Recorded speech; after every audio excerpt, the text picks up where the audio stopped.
ఓం శ్రీ సాయినాథాయ నమః. రాధాకృష్ణమాయి వారికి కావలసిన ఏర్పాట్లను స్వయంగా చేయుటయే కాక ఉత్సవానికి అవసరమైన సరంజామాను సిద్ధం చేసేది. బాబాకు అన్నదానం అంటే మహాప్రీతి. ఈ ఏర్పాట్లను రాధాకృష్ణమాయి చూసుకునేది. భోజన పదార్థాలు, మిఠాయిలు వంటి వంటకాలు ఆమె ఇంట్లోనే తయారయ్యేవి. పలువురు సంపన్న భక్తులు ఈ ఏర్పాట్లకు అవసరమైన నగదును సహాయంగా ఇచ్చేవారు. షిరిడీలోని జరిగే ఉరుసు ఉత్సవం శ్రీరామనవమి ఉత్సవంగా మారిన క్రమంలో రాధాకృష్ణమాయి పాత్ర కూడా ఉంది. ఒకసారి ఉరుసు ఉత్సవంలోని ఆ సమయంలోనే శ్రీరామనవమి ఉత్సవాలకు అన్ని ఏర్పాట్లు జరిగాయి. రాధాకృష్ణమాయి చక్కెరతో కలిపిన సొంటి గుండ ప్రసాదాన్ని తయారు చేసింది. మసీదును అందంగా తీర్చిదిద్దారు. రాధాకృష్ణమాయి ఉత్సవాల సందర్భంగా ఒక ఊయలను ఇచ్చింది. మిగతా భక్తులు దానిని బాబా కూర్చునే ఆసనం ఎదురుగా వేళ్లాడదీశారు. అప్పుడే లెండీవనం నుంచి మసీదుకు వచ్చిన బాబా ఆ ఏర్పాటును చూసి ఆ ఊయలను ఎవరు కట్టారని అడిగారు. బాబా ఉత్సవాల నిర్వహణకు ఒప్పుకోరేమోనని అందరి భయం. శ్రీరామనవమి మహోత్సవం ప్రారంభమయ్యింది. అందుకే ఊయల కట్టామనియు భక్తులు చెప్పారు. సాధారణంగా షిరిడీలోని కొత్త కార్యక్రమం ఏదైనా ప్రారంభమైనప్పుడు బాబా కోపించడం రివాజు. అది శుభసూచకమనియు భక్తులు నమ్మేవారు. కానీ అంతలోనే తను కట్టించిన ఊయలను బాబా తీసి పారవేయిస్తారని భావించిన రాధాకృష్ణమాయి కాకా మహాజనుని పిలిచి ఊయలను విప్పేయమనియు చెప్పింది. కాకా ఆ పని చెయ్యబోతుండగా బాబా విప్పవద్దనియు వారించారు. ఆనాటి హారతీ పూజ, మహాపూజ ముగిశాయి. సాయంత్రం వేళ కాకా మహాజని మళ్ళీ ఆ ఊయలను విప్పటానికి ప్రయత్నించగా దానిని అవసరం ఇంకా ఉందనియు కనుక దానిని విప్పవద్దనియు బాబా చెప్పారు. సాధారణంగా శ్రీరామనవమి మర్నాడు జరిగే గోపాల్ కలోత్సవంలోని కానీ రామనవమి ఉత్సవాలు పూర్తి కావు. అందుకే బాబా ఆ ఊయలను విప్పవద్దనియు వారించి ఉంటారనియు అందరూ భావించారు. మర్నాడు కృష్ణ జన్మాష్టమి నాడు జరిగే కాలాహుండి ఉత్సవాన్ని వైభవంగా జరిపారు. నల్లని కుండలోని అటుకులు, పెరుగు, ఉప్పు, కారం కలిపి వేళ్లాడదీస్తారు. హరికథ ముగిసిన తరువాత ఆ కుండను పగలగొడతారు. దీనినే కాలాహుండి ఉత్సవం అనియు అంటారు. బాబా రాధాకృష్ణమాయి కట్టిన ఊయలను విప్పవద్దనియు అనటానికి మరో కారణం కూడా ఉందని చెప్పవచ్చు. ఆమె మొదట్లో శ్రీకృష్ణుని పరమ భక్తురాలు. తరువాత శ్రీకృష్ణుని దయవలన తనకు సాయి సన్నిధి లభించిందనియు ఆమె విశ్వసించి బాబాకు భక్తురాలిగా మారిపోయింది. బహుశా ఆమె కృష్ణ భక్తి కారణంగానే గోపాల్ కలోత్సవం జరిగే వరకు ఆమె కట్టించిన ఊయలను బాబా తీయనివ్వలేదు కాబోలు. రాధాకృష్ణమాయి కృషి వలన 1913 నుంచి శ్రీరామనవమి ఉత్సవాలు ప్రతి ఏటా కొత్త రూపు సంతరించుకునేవి. కొత్త కొత్త ఆధ్యాత్మిక అంశాలను ప్రారంభించేవారు. ఒక ఏడాది చైత్రపాడ్యమి నుంచి రాధాకృష్ణమాయి నామసప్తాహం ప్రారంభించింది. భక్తులందరూ వంతుల వారీగా అందులో పాల్గొనేవారు. రాధాకృష్ణమాయి వేకువజామునే లేచి నామసప్తాహానికి కావలసిన ఏర్పాట్లను పూర్తి చేసేది. ఆ తర్వాత భక్తులతో కలిసి సప్తాహము, భజనలోనూ పాల్గొనేది. ఆమె కృషి వల్లే షిరిడీలోని నామసప్తాహం ప్రారంభమై తరువాత కాలంలో అవిచ్ఛిన్నంగా కొనసాగింది. రాధాకృష్ణమాయి కృషి ఫలించి షిరిడీ ఒక సంస్థానంగా రూపుదాల్చింది. హంగులు, అలంకారాలు పెరిగాయి. ఆ సమయంలోనే ఆమెపై విమర్శలు చెలరేగాయి. భక్తిని హంగు ఆర్భాటాల వ్యాపకంగా మార్చేస్తోందంటూ తోటి భక్తులు కొందరు ఆమెను తూలనాడేవారు. ఆమె సాయిని తప్ప మరెవ్వరిని లెక్క చేసేది కాదు. అందంగా అలంకరించిన గుర్రము, ఈ గుర్రానికి శ్యామకర్ణి అని పేరు. రథము, పూజాపాత్రలు, వెండి సామాగ్రి, వంట పాత్రలు, పటములు, నిలువుటద్దములు మొదలైనవన్నీయును రాధాకృష్ణమాయి కృషి వల్లనే సమకూరాయి. ఆమె ఒక్కో భక్తునికి ఒక్కో ఏర్పాటు బాధ్యతను అప్పగించేది. ఆమె ఏదైనా చెప్పింది అంటే ఆగర్భ శ్రీమంతుడైన శ్రీమాన్ బూటీ అయినా, కడుబీద అయినా, మహల్సాపతి అయినా ఆ పనిని పూర్తి చేసి తీరాల్సిందే. షిరిడీలోని జరిగే ఉత్సవాలకు ఏనుగులను అలంకారం కోసం రప్పించడం కూడా రాధాకృష్ణమాయి హయాంలోనే ప్రారంభమైంది. బాబా మాత్రం ఈ అలంకారాలను, ఆడంబరాలను ఏమాత్రం లెక్క చేయకుండా నిరాడంబరులుగానే ఉండేవారు. చిన్నతనంలోనే భర్తను పోగొట్టుకున్న రాధాకృష్ణమాయికి జీవితంపై వైరాగ్యాన్ని, వివేకాన్ని పెంచేందుకు ఏమో బాబా ఆమె ముఖం చూడటానికి ఇష్టపడేవారు కాదు. ఈ కారణంగానే ఆమె బాబా లెండీబాగ్కు వెళ్ళిన సమయంలోని, రోజు విడిచి రోజు చావడిలో ఉండే సమయంలోని మాత్రమే ఆమె బాబాకు ఎదురుపడకుండా మసీదు, లెండీబాగ్ మార్గాలను శుభ్రం చేసేది. ఒకసారి రాధాకృష్ణమాయి తీవ్రంగా జబ్బుపడింది. బాబా మిట్ట మధ్యాహ్నం వేళ ఆమె ఇంటి సమీపానికి వెళ్ళి ఒక నిచ్చెనను తీసుకురమ్మని తన సహాయకులకు చెప్పారు. వామన్ గోండ్కర్ ఇంటి గోడకు నిచ్చెనను ఆనించి ఇంటిపై కప్పు మీదికి ఎక్కిన బాబా అక్కడి నుంచి రాధాకృష్ణమాయి ఇంటిపై కప్పు మీదుగా నడిచి తిరిగి వచ్చిన దారిలోనే క్రిందికి దిగిపోయారు.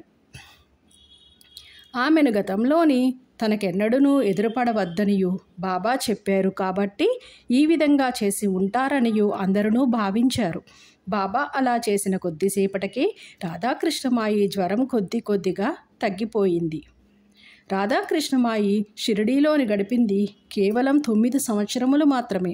ఈ 9 ఏళ్లలోని ఆమె అటు సాయి సేవలోని పునీతురాలవుతూనే ఇటు షిరిడీ సంస్థాన్ ట్రస్టు వైభవాన్ని నలుదిక్కులా వ్యాపింపచేయటానికి కృషి చేసింది. ఎందరో భక్తులు షిరిడీలోని సంవత్సరముల తరబడి ఉండి సాధించలేని పరమార్థాన్ని రాధాకృష్ణమాయి కేవలం 9 సంవత్సరాల్లోనే సాధించగలిగింది. అయితే చివరి రోజుల్లో రాధాకృష్ణమాయి ఎన్నో బాధలను అనుభవించింది. అవి కూడా సాయి సంకల్పానుసారమే అని ఆమె సరిపెట్టుకుంది. చివరికి చిన్ననాటే 35వ ఏట రాధాకృష్ణమాయి మరణించింది. ఆమె మరణించిన ఆమె రూపొందించిన షిరిడీ సంస్థానము, ఆమె ప్రారంభించిన హారతులు, ఉత్సవాలు నేటికిని షిరిడీలోనూ దేశమంతటా సాయి భక్తులను సన్మార్గంలోని నడిపిస్తూనే ఉన్నాయి. శ్రీ సాయినాథాయ నమః. పార్వతీబాయి, భగవంతునికి ఒకరంటే ప్రేమ, మరొకరంటే ద్వేషం ఉండవు. కాకపోతే ఎవరి కర్మానుసారం వారు బాధను, ఆనందాన్ని అనుభవిస్తారు. కష్టాలు కలిగిన వారు భగవంతుడిని కరుణ లేకే తమకవి దాపురించాయనియూ భావిస్తారు. సపత్నేకర్ కూడా అటువంటి వాడే. జీవితం సజావుగా సాగిపోతున్నంత కాలము అతను అహంకారంతోని మిడిసిపడ్డాడు. కొన్ని బాధలు ఎదురుకాగానే దేవుడు తనను అనుగ్రహించడం లేదనియూ చింతించాడు. కానీ భగవంతుడు అందరినీ సమంగానే ఆదరిస్తాడు. మధ్యలో అనుభవించాల్సిన కర్మలను మాత్రం ఎవరికి వారు అనుభవించాల్సిందే. వాటిని భగవంతుడు కూడా తప్పించలేడు. ఇక సపత్నేకర్ నేపథ్యంలోకి వెళ్తే సపత్నేకర్ సేవడే సహాధ్యాయులు. విద్యాభ్యాస సమయంలోనే ఇద్దరూ కలిసి న్యాయ పరీక్షకు సిద్ధమయ్యారు. సేవడే శ్రీ సాయిబాబా భక్తుడు. తాను చదువుకున్న చదువుకు తోడు బాబా అనుగ్రహం లభించి తాను ఆనాటి న్యాయ పరీక్షల్లోని ఉత్తీర్ణుడవుతాడనియూ చెప్పాడు. దీనిని సపత్నేకర్ హేళన చేశాడు. బాబా ఎవరు? నీ బదులు ఆయన పరీక్ష రాస్తారా అంటూ సేవడేను బాబాను కూడా తూలనాడాడు. అనంతరం ఇద్దరును పరీక్షలో ఉత్తీర్ణులయ్యారు. ఎవరికి వారు జీవితంలోని స్థిరపడ్డారు. సపత్నేకర్కు పార్వతీబాయితోని వివాహమైంది. ఒక కుమారుడు కలిగాడు. ఉన్నట్టుండి ఆ బిడ్డ గొంతు వ్యాధితో కన్ను మూశాడు. ఒకగానొక కుమారుడిని విధి దూరం చేయడంతోని సపత్నేకరు విచలితుడయ్యాడు. మనశ్శాంతి కోల్పోయాడు. ఎన్నెన్నో పుణ్యక్షేత్రాలు తిరిగాడు. ఎన్నో పూజలు చేశాడు. కానీ మనసు కుదుటపడలేదు. వేదన తీరలేదు. చివరికి తాను వెళ్లాల్సిన క్షేత్రము షిరిడీయే అని గ్రహించి అక్కడకు వెళ్ళాడు. తనను దర్శించటానికి వచ్చిన సపత్నేకర్ను బాబా షిరిడీ నుంచి వెళ్ళగొట్టాడు. మరికొన్నిసార్లు అతను బాబాను దర్శించి తప్పునకు పశ్చాత్తాపడ్డాడు. తన వ్యధను తీర్చి తనకు సంతాన ప్రాప్తి కలిగించాలనియూ వేడుకున్నాడు. చివరకు బాబాకు అతనిపై దయ కలిగింది. దాంతో ఒకరోజు సపత్నేకర్ భార్య పార్వతీబాయికి బాబా కలలో కనిపించాడు. ఆ కలలో పార్వతీబాయి ఒక కుండను తీసుకొని లకడ్షా బావి వద్దకు వెళ్తుండగా ఒక ఫకీరు తలకు గుడ్డ చుట్టుకొని వేప చెట్టుపై కూర్చొని కనిపించాడు. ఆయన ఆమె వద్దకు వచ్చి, అమ్మాయి, అనవసరంగా ఎందుకు శ్రమపడుతున్నావు? నేను స్వచ్ఛమైన జలంతోని నీ కుండను నింపుతాను అన్నారు. పార్వతీబాయి ఫకీరుకు భయపడి ఉత్తకుండతో ఇంటికి తిరిగి వెళ్ళిపోతుంది. అంతలోనే మెలకువ వచ్చేసింది. ఆమె తనకు వచ్చిన కల గురించి తన భర్తకు చెప్పింది. అది శుభశకునమనియు భావించిన సపత్నేకర్ దంపతులు షిరిడీకి బయలుదేరారు. వారు మసీదుకు వెళ్ళేసరికి బాబా అక్కడ లేరు. ఆ సమయంలోని బాబా లెండీ తోటలో ఉన్నారు. బాబా తిరిగి వచ్చే వరకు వారక్కడ వేచి చూశారు. అంతలోనే బాబా మసీదుకు వచ్చారు. పార్వతీబాయి బాబాను చూడటంతోనే తాను కలలో చూసిన ఫకీరుకు బాబాకు ఏ భేదమూ లేదనియూ ఇద్దరూ ఒకటేననియూ అనుకుంది. మిక్కిలి భక్తితో బాబా పాదములపై సాష్టాంగపడి బాబానే చూస్తూ అక్కడే కూర్చుంది. ఆమె అణుకువకు బాబా సంతోషించారు.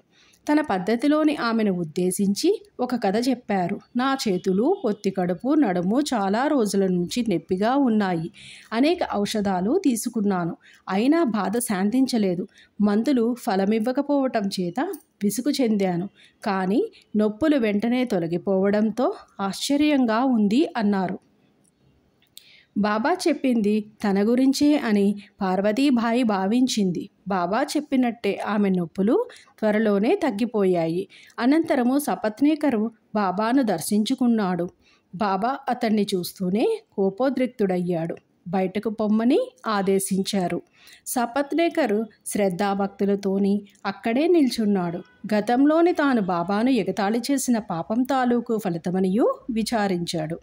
బాబా ఒంటరిగా ఉన్నప్పుడు క్షమాపణ కోరాలనియూ అనుకున్నాడు. చివరకు అలాగే చేశాడు.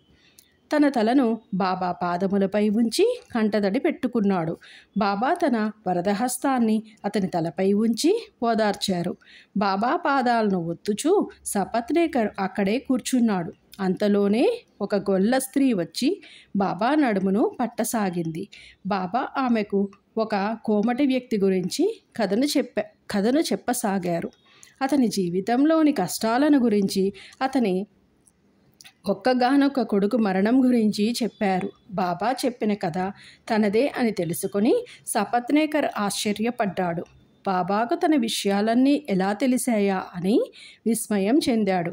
బాబా అందరి హృదయములను పాలించువారనియు సర్వజ్ఞులనియు భావించాడు. మరో ప్రక్క బాబా ఆ గొల్ల స్త్రీతోని మాట్లాడుతూనే సపత్నేకర్ను ఉద్దేశించి, వీడు తన కొడుకును నేను చంపానని నన్ను నిందిస్తున్నాడు. నేను లోకుల బిడ్డలను చంపగలనా? చంపవాడునా? ఇతడు మసీదుకు వచ్చి ఎందుకు ఏడుస్తున్నాడు? అదే బిడ్డను వీడి భార్య గర్భంలోకి మరల తెస్తాను అన్నారు. బాబా అలా అంటూనే సపత్నేకర్ తలపై తన చేతిని ఉంచి ఓదారుస్తూ, ఈ పాదములు ముదుసలివి, పవిత్రమైనవి. ఇక నీ కష్టాలు తీరిపోయాయి. నాపైనే నమ్మకం ఉంచు. నీ మనోభీష్టాలు నెరవేరుతాయి అన్నారు. సపత్నేకర్ దంపతులు తమ బసకు వెళ్ళిపోయారు. కొద్ది రోజుల పాటు షిరిడీలోనే మకాం పెట్టారు. పార్వతీబాయి రోజు పూజా సామాగ్రిని తీసుకుని వెళ్ళి బాబాకు సమర్పించి నైవేద్యాన్ని పెట్టి ప్రసాదాన్ని స్వీకరించేది. సపత్నేకర్ బాబాకు పదే పదే నమస్కరించేవాడు. ఒక్కసారి నమస్కరిస్తే చాలుననియు బాబా అతనితో అన్నారు. ఆనాటి రాత్రి సపత్నేకర్ దంపతులు కన్నుల నిండుగా చావడి ఉత్సవాన్ని తిలకించారు. ఆ ఉత్సవంలోని బాబా సపత్నేకర్కు పాండురంగుని రూపంలోని ప్రకాశిస్తూ కనిపించారు. మర్నాడు సపత్నేకర్ దంపతులు షిరిడీ విడిచి వెళ్ళాలనియూ అనుకున్నారు. అందుకు బాబా అనుమతి పొందే ముందు బాబాకు ₹1 దక్షిణ ఇవ్వాలనియూ, తిరిగి వెంటనే అడిగితే మరో రూపాయి ఇవ్వాలనియూ సపత్నేకర్ అనుకున్నాడు. అనుకున్నట్టే మసీదుకు వెళ్ళి బాబాకు ₹1 దక్షిణగా సమర్పించాడు. బాబా ఇంకో రూపాయి కూడా అడిగారు. బాబా అతనిని ఆశీర్వదిస్తూ, ఈ టెంకాయ తీసుకో, దీనిని నీ భార్య చీరచెంగుకు కట్టుకోమను, హాయిగా వెళ్ళు, మనసులో ఎలాంటి ఆందోళన పెట్టుకోకు అని అంటూ 1, 2, 3, 4 ఎంతమంది కావలిస్తే అంతమందిని తీసుకో అని ఆశీర్వదించారు. పార్వతీబాయి బాబా చెప్పినట్టే టెంకాయను కొంగుకు కట్టుకుంది. ఏడాదిలోనే వారికి పండంటి బిడ్డ పుట్టాడు. శిశువు 8 మాసాల వయసులో ఉండగా సపత్నేకర్ దంపతులు షిరిడీకి వచ్చి బాబా పాదాలపై బిడ్డను పెట్టారు. సాయి, నీ రుణాన్ని ఎలా తీర్చుకోవాలో తెలియని వాళ్ళం కనుక నీకు సాష్టాంగ నమస్కారములు చేస్తున్నాం. నిస్సహాయులమైనందున మమ్మల్ని ఉద్ధరించు. ఇకపై మేం నీ పాదాలనే ఆశ్రయించి ఉంటాం. స్వప్నావస్థలోనూ జాగ్రత్తావస్థలోనూ మమ్మల్ని అనేక ఆలోచనలు, విషయాలు బాధిస్తున్నాయి. మా మనసులను నీ భజన వైపు మరల్చి మమ్మల్ని రక్షించు అని సపత్నేకర్ దంపతులు వేడుకున్నారు. సపత్నేకర్ దంపతులు తమ కుమారునికి మురళీధర్ అనే పేరు పెట్టారు. తరువాత భాస్కర్, దినకర్ అనే 2 కుమారులు కూడా జన్మించారు. బాబా వాగ్దానము వృధా కాదనియు గ్రహించిన సపత్నేకర్ దంపతులు అప్పటి నుంచి బాబా పట్ల సంపూర్ణ భక్తి విశ్వాసాలను ప్రకటించేవారు. తమకు మొదటి కుమారుడు పుట్టాక కొంత నగదును బాబాకు దక్షిణగా ఇచ్చారు. ఆ మొత్తంతోని బాబా వద్ద ఉండే శ్యామాకర్ణి అనే గుర్రానికి శాల కట్టించారు. శ్రీ సాయినాథాయ నమః. సావిత్రిబాయి. శ్రీ సాయినాథుడు తన భక్తుల పట్ల చూపేది స్వచ్ఛమైన మాతృప్రేమ. అటువంటి ప్రేమను పరిపూర్ణంగా పొందిన కుటుంబం తెండూల్కర్ కుటుంబం. వీరి కుటుంబం శ్రీ సాయి ఆశీర్వాదాన్ని, అనుగ్రహాన్ని సంపూర్ణంగా పొందిందనియూ చెప్పవచ్చు. వివిధ సందర్భాల్లోని వీరిని సాయి ఎలా ఆదుకున్నారో ఈ క్రింది ఉదంతం ద్వారా తెలుసుకోవచ్చు. బాంద్రాలోని ఉండే రఘునాథ్ తెండూల్కర్, సావిత్రిబాయి తెండూల్కర్ భార్యాభర్తలు. వీరి కుటుంబంలోని వారందరూ సాయి భక్తులే. సావిత్రిబాయి శ్రీ సాయినాథ భజనమాల, శ్రీ సాయిబాబా అద్భుత లీలలు అనే పుస్తకాలను మరాఠీలోని రాశారు. ఈ చిన్ని పుస్తకంలోని బాబా మహిమాన్విత్వాన్ని అద్భుతంగా వర్ణించారు. సాయి భక్తులైన వారందరూ ఈ పుస్తకాలను చదివి తీరాలి. భక్తుల మనసెరిగిన తల్లి. ఒక సందర్భంలోని సావిత్రిబాయి కుమారుడు బాబు తెండూల్కర్ వైద్య పరీక్ష కోసము కష్టపడి చదువుతూ ఉండేవాడు. అతను కొందరు జ్యోతిష్కులను కలిసి తన జాతకం చూపించుకున్నాడు. వారు అతని జాతకాన్ని పరిశీలించి ఈ సంవత్సరము గ్రహములు అనుకూలంగా లేవనియు, మరుసటి ఏడాది పరీక్షలు రాస్తే తప్పక ఉత్తీర్ణుడవుతాననియూ చెప్పారు. దీంతో బాబు అశాంతికి గురయ్యాడు. కొడుకు పరిస్థితి చూసి చెలించిపోయిన సావిత్రిబాయి వెంటనే షిరిడీకి వెళ్ళి బాబాను దర్శించుకుని తన కుమారుడి సంగతిని చెప్పుకొని బాధపడింది. అది విని బాబా ఆమెతో నాపై నమ్మకం ఉంచి జాతకాలు, వాటి ఫలితాలు, సాముద్రికుల పలుకులను పక్కన పెట్టమను, తన పాఠాలను తను శ్రద్ధగా చదువుకొనమనియూ చెప్పు, పరీక్షలకు ప్రశాంతంగా హాజరు కమ్మను, అతను ఈ సంవత్సరమే తప్పక ఉత్తీర్ణుడవుతాడు, నాపైన నమ్మకం ఉంచమను, నిరుత్సాహము చెందవద్దనియూ చెప్పు అని చెప్పి పంపించారు. బాబా చెప్పినదంతా సావిత్రిబాయి కుమారుడికి చెప్పింది. అతను బాబాపైనే నమ్మకం ఉంచి శ్రద్ధగా చదివాడు. పరీక్షకు కూర్చున్నాడు. రాత పరీక్ష బాగానే రాశాడు, కానీ మార్కులు పెద్దగా రావనియూ అనుకున్నాడు. కాబట్టి ఇంటర్వ్యూకి తనకు పిలుపు రాదని అనుకున్నాడు. అంతలోనే పరీక్ష నిర్వాహకులు ఇంటర్వ్యూకి హాజరు కావాలనియూ సావిత్రిబాయి కుమారుడికి కబురంపారు. అందులోని కూడా బాబు నెగ్గాడు. గ్రహాలు వ్యతిరేకంగా ఉన్న బాబా కటాక్షంతోని సావిత్రిబాయి కుమారుడు ఆ సంవత్సరమే పరీక్షలోని అలా ఉత్తీర్ణుడయ్యాడు. బాబా నీదే భారం అంటే చాలు. సావిత్రిబాయి భర్త రఘునాథ్ తెండూల్కర్ బొంబాయిలో ఉన్న ఒక విదేశీ కంపెనీలోని పనిచేసేవారు. వృద్ధాప్యం వలన ఆయన పని చేయలేక ఒకసారి సెలవు పెట్టి కొద్ది రోజులు విశ్రాంతి తీసుకున్నారు. అయినా ఆయన పరిస్థితి మెరుగవలేదు. మరికొన్ని రోజులు సెలవు పెట్టాలా లేక ఉద్యోగం నుంచి విరమించుకోవాలా అనేది తెండూల్కర్ కుటుంబాన్ని వేధించేది. అంతలోనే కంపెనీ మేనేజర్ రఘునాథ్ తెండూల్కర్కు పింఛనును ఇచ్చి ఉద్యోగం నుంచి విరమింపచేయాలనియూ అనుకున్నాడు. తన వద్ద చాలా నమ్మకంగా ఎంతో కాలంగా పనిచేశాడన్న కృతజ్ఞతతో ఎంత పింఛను కావాలనేది కంపెనీ మేనేజర్ వెంటనే తేల్చుకోలేక పోయాడు. రఘునాథ్ నెలసరి వేతనము 150 రూపాయలు. ఒకవేళ పింఛన్ ఇవ్వాల్సి వస్తే అందులో సగమైన 75 ఇవ్వాలనియూ నిర్ణయించాడు. కానీ నిజానికి ఆ మొత్తము రఘునాథ్ కుటుంబ పోషణకు సరిపోదు. కాబట్టి పింఛనుగా ఎంత మొత్తం నిర్ణయం అవుతుందోననియూ అందరూ ఆతృతపడసాగారు. కంపెనీ మేనేజర్ ఈ విషయంలోని తుది నిర్ణయం తీసుకోవటానికి 15 రోజుల ముందు బాబా రఘునాథ్ భార్య సావిత్రిబాయికి కలలోని కనిపించారు. 100 రూపాయలు పింఛనుగా ఇస్తే బాగుండననియూ అనుకుంటున్నాను. అది నీకు తృప్తికరమేనా అని ప్రశ్నించారు. బాబా, నన్నెందుకు అడుగుతావు? మేం నిన్నే నమ్ముకొని ఉన్నాం, నీదే భారం అంది 2 చేతులు జోడించి. చివరికి బాబా చెప్పిన 100 రూపాయలకు ఇంకో 10 రూపాయలు ఎక్కువగా 110 రూపాయలు పింఛనుగా ఇవ్వటానికి నిశ్చయమైంది. తననే నమ్ముకున్న భక్తులను శ్రీ సాయిబాబా అలా కాచి కాపాడతారు. శ్రీ సాయినాథాయ నమః. ఔరంగాబాద్కర్ భార్య. ఒకసారి ఔరంగాబాద్కర్ భార్య షిరిడీ వచ్చింది. పెళ్ళై 27 సంవత్సరములైనా ఆమెకు సంతానం కలుగలేదు. అనేక దేవతలకు మొక్కింది. ఎన్నో పుణ్యక్షేత్రాలు తిరిగింది. చివరకు నిరాశ చెందింది. చివరి ప్రయత్నంగా షిరిడీ వచ్చింది. 2 నెలల పాటు బాబా సేవ చేస్తూ గడిపింది. ఆమె ఎప్పుడూ బాబా దర్శనం కోసము మసీదు కోసం వచ్చినా పురుష భక్తులతోనూ నిండి ఉండేది. దీంతో స్త్రీ సహజమైన సిగ్గు కారణంగా అందరి ముందు బాబాకు తన సమస్య గురించి చెప్పుకోలేక సతమతం అయ్యేది. చివరికి శ్యామతోని తన గోడు వెళ్ళబోసుకుంది. బాబా ఒంటరిగా ఉన్న సమయం చూసి తన సమస్యను చెప్పుకునే అవకాశం ఇవ్వమనియూ వేడుకుంది. భక్తుల కోరికలు తీర్చేందుకు బాబా దర్బారు ఎల్లప్పుడూ తెరిచి ఉంటుందనియూ నీ గురించి ప్రయత్నిస్తాననియూ శ్యామ ఆమెకు భరోసా ఇచ్చాడు.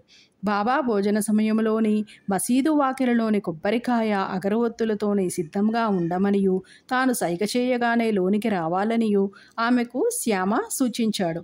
ఒకసారి బాబా భోజనం పూర్తి చేయగా చేతులు తుడుచుకోవటానికి శ్యామ తువాలు అందించాడు.